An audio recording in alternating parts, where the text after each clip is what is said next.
Assalamualaikum warahmatullahi wabarakatuh. Semangat pagi anak-anak. Hari ini kita akan belajar materi tata surya. Setelah mempelajari materi tata surya, diharapkan anak-anak dapat mengidentifikasi karakteristik komponen tata surya. Kemudian dapat mengelompokkan planet dengan benar. Kemudian mencari informasi tentang planet di dalam tata surya dan mampu mendeskripsikan gerak planet di dalam orbit tata surya. Nah, apa itu tata surya? Tata surya adalah susunan benda langit yang terdiri atas matahari dan benda langit lain yang mengitarinya. Di antara yang mengitari matahari antara lain planet, satelit, meteorit, komet, dan asteroid. Nah, berikut adalah ilustrasi pergerakan planet dalam mengelilingi matahari.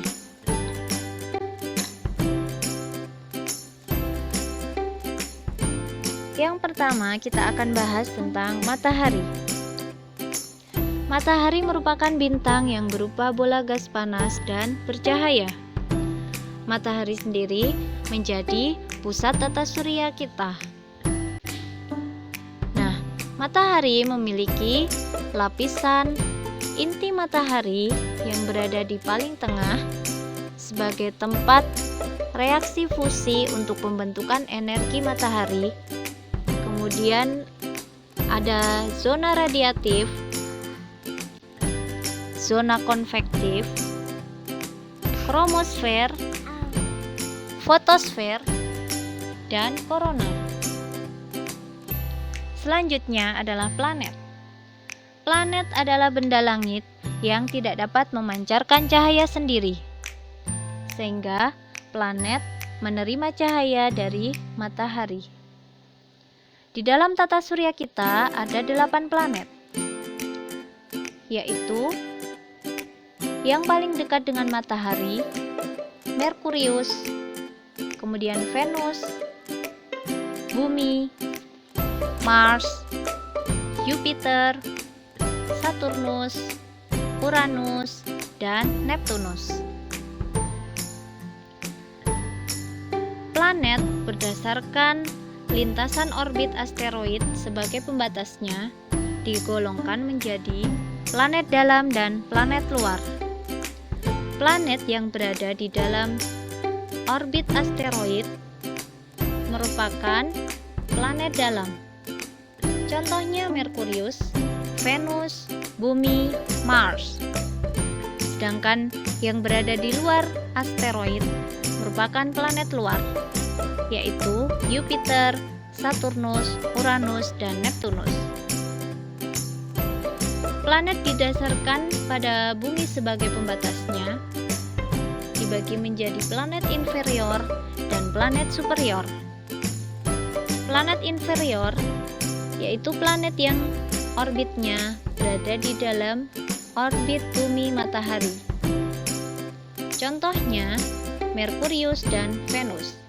Sedangkan sisanya yang berada di luar orbit bumi matahari merupakan planet superior, yaitu Mars, Jupiter, Saturnus, Uranus, dan Neptunus. Planet didasarkan pada ukuran dan komponen bahan penyusunnya, dibagi menjadi planet terestrial dan planet Jovian.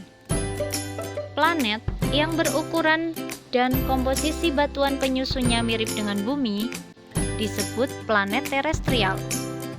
Contohnya Merkurius, Venus, Bumi, Mars. Sedangkan planet yang berukuran besar dan komposisi penyusunnya mirip dengan Jupiter disebut planet Jovian. Contohnya Jupiter, Saturnus, Uranus, dan Neptunus. Benda langit selanjutnya yaitu komet. Komet merupakan benda langit yang mengelilingi matahari dengan orbit yang sangat lonjong. Komet terdiri atas partikel debu, batu yang bercampur dengan es, metana, dan amonia. Bagian komet yaitu ada inti komet, kemudian koma atau kepala komet, dan ekor komet. Komet sering disebut juga sebagai bintang berekor. Dalam orbitnya mengelilingi matahari, ekor komet akan semakin panjang ketika berada di dekat matahari. Selanjutnya, meteorit. Meteorit adalah potongan batu atau puing-puing logam yang bergerak di luar angkasa. Meteorit yang mampu melewati bumi dan tidak habis terbakar oleh atmosfer bumi disebut meteorit. Sedangkan meteorit yang habis terbakar oleh atmosfer bumi disebut meteor. Benda langit selanjutnya yaitu asteroid. Asteroid merupakan potongan-potongan batu yang mirip dengan materi penyusun planet. Jadi, bentuknya mirip dengan penyusun planet. Selanjutnya, kita akan belajar tentang pergerakan planet pada orbit tata surya. Planet-planet mengelilingi matahari pada lintasan tertentu dalam orbit yang berbentuk oval. Seperti pada gambar di samping, merupakan ilustrasi pergerakan planet mengelilingi matahari dalam orbital yang berbentuk oval. Pergerakan planet akan dijelaskan dalam hukum Kepler.